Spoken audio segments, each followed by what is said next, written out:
psiquiatria da infância e da adolescência aqui no Brasil está passando por uma crise, e é uma crise bem silenciosa. Sabe, não se trata só daquela velha história de falta de recursos, mas de uma verdadeira crise de identidade. Nessa análise, a gente vai mergulhar fundo no estado atual da nossa especialidade, nos desafios do sistema e, o que é mais importante, tentar enxergar o que o futuro pode nos reservar. E para começar essa conversa, eu queria trazer uma provocação do meu Lor Fernandes. O convite aqui é exatamente esse. Vamos deixar um pouco de lado os títulos, os nomes, os dogmas, para a gente poder discutir as ideias que de fato estão moldando a nossa prática clínica e o futuro da especialidade. E no fundo, tudo se resume a uma pergunta bem direta, né? Nessa busca incessante por padronização, por eficiência, será que a gente não acabou esquecendo do paciente? Essa é a tensão que está bem no centro da crise humanística que a gente precisa encarar. Ok, então o nosso roteiro aqui vai ser o seguinte: a gente vai dividir essa análise em 4 partes. Primeiro, vamos falar dessa crise humanística, a tal alma perdida.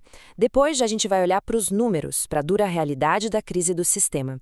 Em seguida, vamos mergulhar no dilema do diagnóstico e, por fim, tentar traçar um futuro possível. Então vamos lá, começando pelo primeiro ponto, a alma perdida da medicina. É aqui que o sentido humanístico da nossa profissão está sendo colocado de verdade em xeque.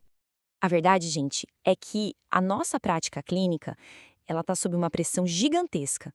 São fatores econômicos, institucionais, até mesmo ideológicos, que acabam nos empurrando para longe da nossa essência, que é o cuidado focado no indivíduo, na história dele, no sofrimento que é único.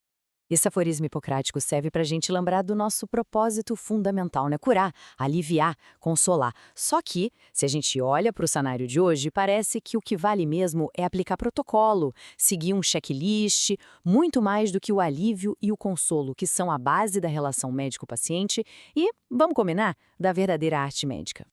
Bom, saindo um pouco da filosofia e entrando na dura realidade, vamos olhar para os fatos, para os dados. É aqui que a crise deixa de ser uma ideia e se torna visível em números bem claros.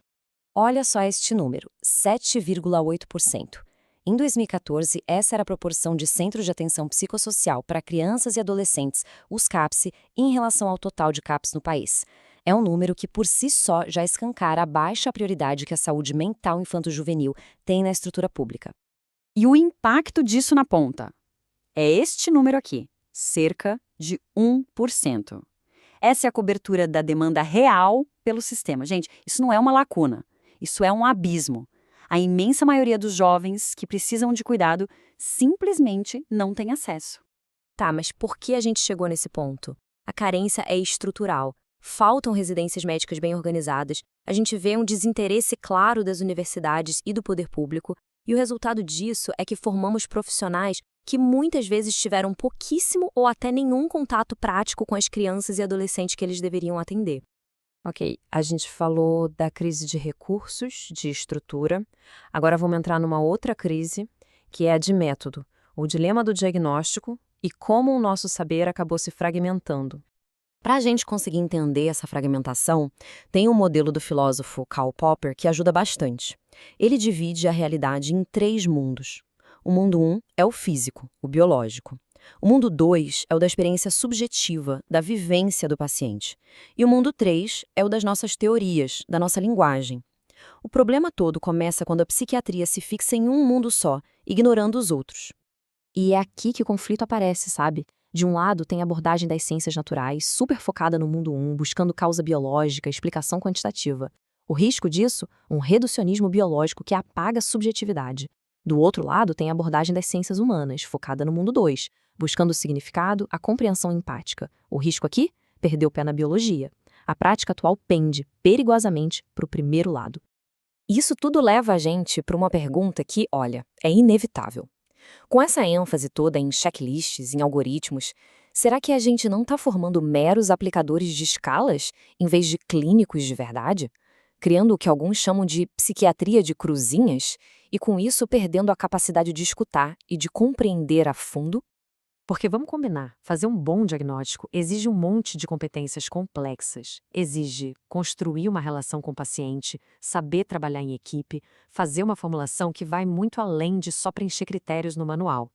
É essa sofisticação clínica que a gente coloca em risco quando a formação se torna superficial. Beleza, a gente fez um diagnóstico bem pesado da nossa especialidade. E agora? Qual seria o plano de tratamento para ela? É isso que a gente vai discutir nessa última sessão. Então, o caminho para a recuperação passa por 4 pontos que são essenciais. Primeiro, se reintegrar. A gente precisa fortalecer os laços com a pediatria. Segundo, repensar a formação, ir além dos algoritmos, valorizar a complexidade humana. Terceiro, enfrentar a nossa realidade, criar soluções que funcionem no Brasil e não só importar modelos de fora. E, por último, resgatar a visão crítica, estimular o debate e o diálogo entre diferentes abordagens. É claro que questionar como as coisas são é desconfortável. Como diz o Camus, quando as ilusões e as luzes que a gente se acostumou se apagam, a gente se sente um pouco estrangeiro. Mas esse é um sentimento necessário para a gente conseguir provocar alguma mudança, para olhar para a nossa própria prática com outros olhos. E para fechar, fica essa reflexão. Será que, ao nos isolarmos em modelos importados, numa prática que muitas vezes é tão distante do paciente real, a gente não acabou se tornando estrangeiro dentro do nosso próprio país? Uma pergunta que talvez defina o futuro da nossa profissão.